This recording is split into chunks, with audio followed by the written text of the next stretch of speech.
So what we're looking at in this video is one possible way of creating the ear cup for the gaming headset.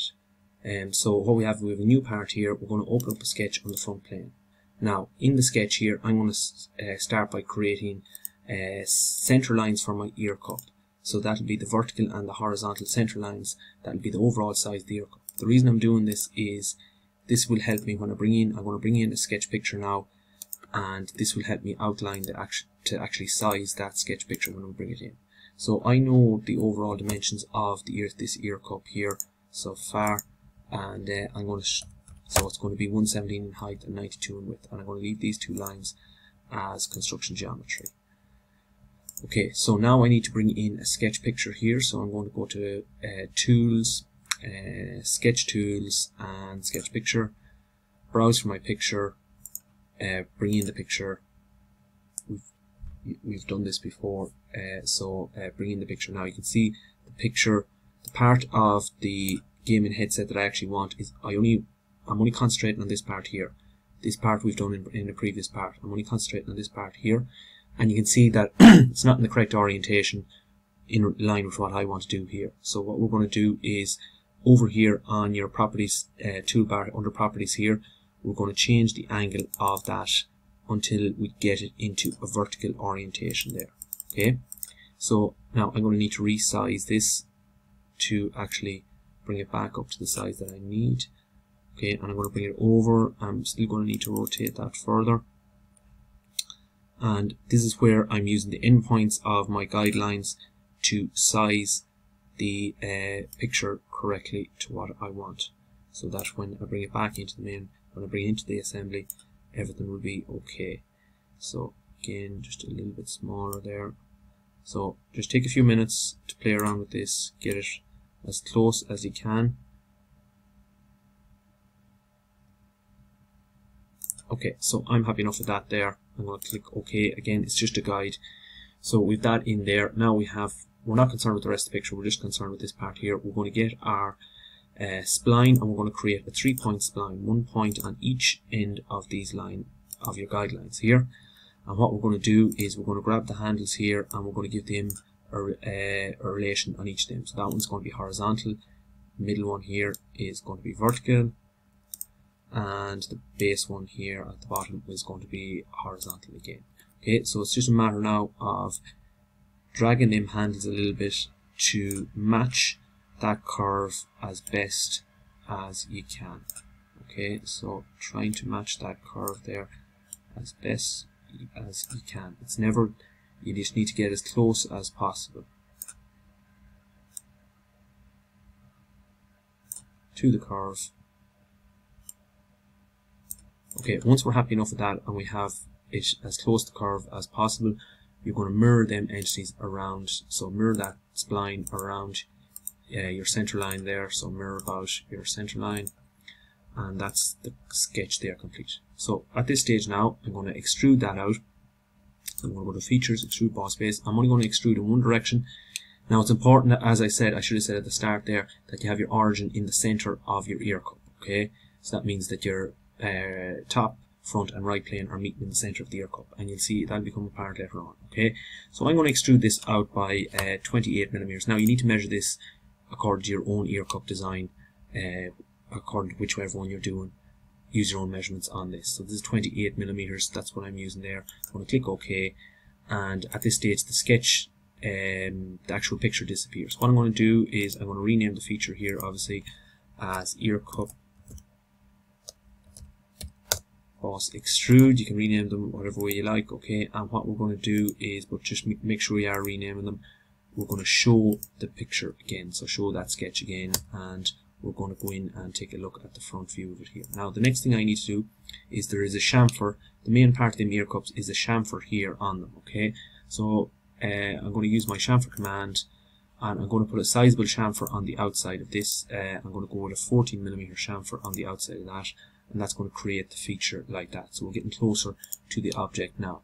Now the next thing I'm going to do is there's a hinge part here on it here, and we're going to split up this part here so that we have a hinge part and we have this part up here. Okay, The rest of the detail then you can do yourselves afterwards. Okay, so what I'm going to look at even before I do that is it's quite flat here on this surface here, so we want to extrude out on the actual object. There's a curve coming down here. So what we're going to do in order to do that is I'm going to take the front plane.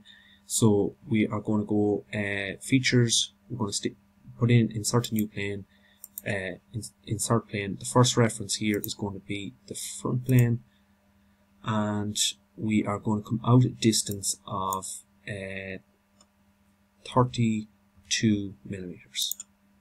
Okay, so we're going to come out at distance there of 32 millimeters, and we could even come out a little bit more.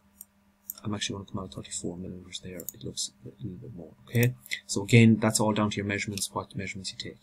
So the reason I'm going to do this now is I'm going to create a loft to that point there. So if we go normal 2 here, what we're going to do is we're going to create a loft. So in order to create a loft, what we're going to do is we're going to create a sketch on that plane there. Now I'm going to rename that plane as loft plane.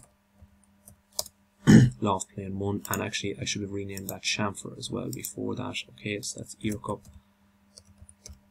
chamfer 1. Okay, so the loft plane 1, I'm going to open up a sketch on this now, and all I'm going to do on that plane is I'm going to put a single point. So from the sketch toolbar, I'm going to put a single point on the origin.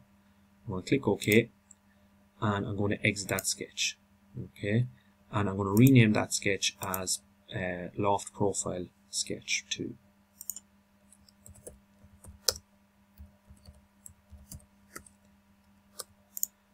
Okay, what I'm going to do now is I'm going to loft from this edge to that point. So I'm going to go to features. It's going to be a feature loft. So I'm going to loft boss base. It's asked me for what profile. So if I drop down my menu here, I'm going to select loft profile sketch 2 first. Sorry now. Okay, loft boss base.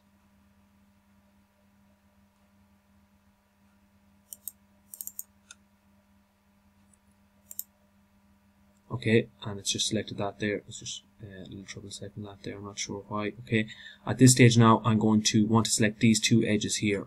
Now I haven't drawn a sketch on them there, so in order to do that, what I'm going to do is I'm going to right click and I'm going to select the selection manager. I'm going to make sure the selection manager is on select group. So I'm going to select this line here and this line here, and then I'm going to click OK. And now you can see we have a preview of the loft here. Okay, now just before, we're not just going to leave it at that, we're going to click down here for start and end constraints to improve the curvature of this. So the start constraint is always the first one, the first point that you start with, the first point that's selected with. The first point we selected with this one here. So we're going to go, for that one there, we're going to go normal to profile.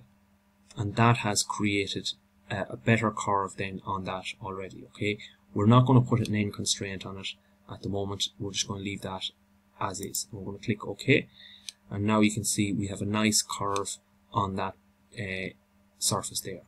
I'm going to hide loft plane 1 for now out of the way, and I'm going to rename that as ear cup loft.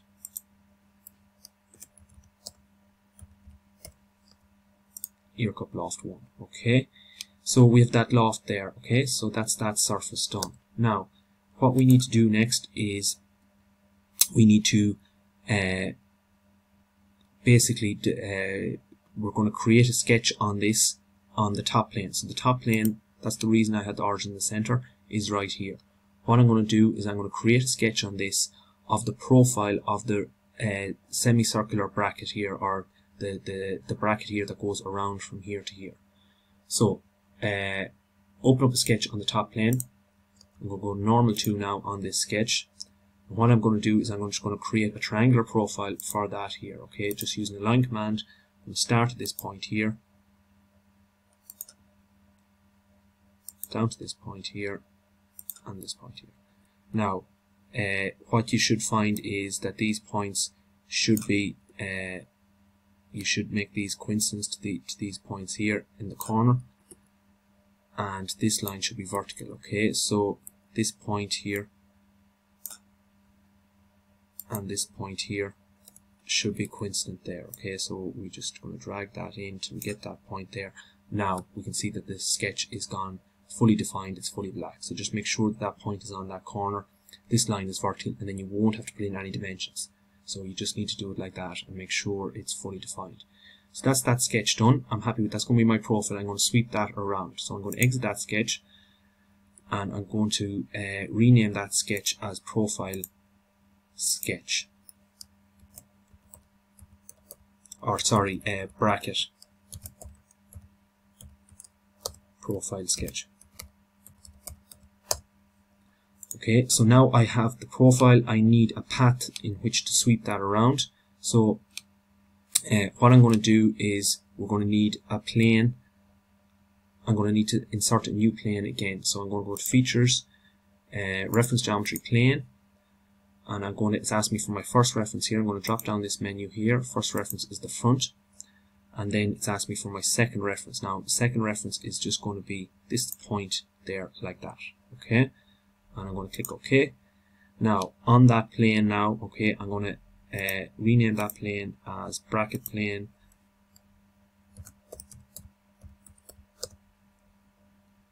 bracket path plane 2. Okay, now what I'm going to do is I'm going to create a sketch on that plane. I'm going to go normal 2, and I'm going to convert the entities. So I'm going to convert entities. So I'm going to convert the outside edges of the ear cup, and I'm going to click OK, and that has converted the entities there. Now what I'm going to do is I'm going to draw a center line straight across from here to here, because I don't want to sweep it the full way around, and I'm going to trim off the bottom half of that. So that just means now I have a path going from here the whole way around to here. Okay, so what I'm going to do now is I'm going to exit that sketch, and I'm going to rename that sketch now bracket path sketch.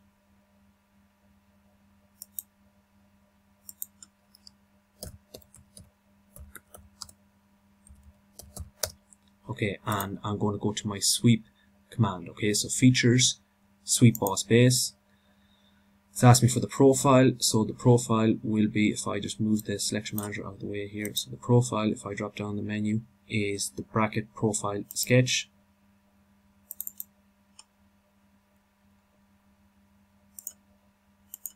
So selection manager was just interfering there, and the path there is going to be my bracket path sketch. Okay, and you can see we're given a preview here. Now, very important here that under options, so drop down the menu from options. That's no good. If we just extruded that there, we wouldn't be any further on, because it would just merge with the original part. We want to untick merge result, and that's going to make two separate bodies. Okay, and I'm going to click OK. And now you can see here we have two separate bodies, we have two separate parts. Okay, so what I'm going to do now is I need to remove the material from the original ear cup that I've just to allow space for that sweep that I've just made. So I'm going to use an indent. So I'm going to go to Features, Tools, or Insert Features, Indent. Now it's asked me for the target body. So the target body is the part of which I want to remove the material from. So I'm going to select the ear cup itself, and the tool body region is the actual sweep. Now I need to select Cut here. And what I'm going to do is, it's showing me a preview of what's going to cut out, but I'm going to give it a gap of 0.5 of a millimeter down here. So that's given a clearance there of 0.5 of a millimeter the whole way around. And I'm going to select OK. And now we have, you can see here, if we zoom in, there is a clearance between the bracket and the ear cup, and we now have two separate parts. We have two solid bodies over here in our design tree. Okay, so that is the first thing, that's the main parts of that. So what we can do now is we can start creating the outline of the cylinder to attach to the ear cup. So we're going to pick this up in the next video.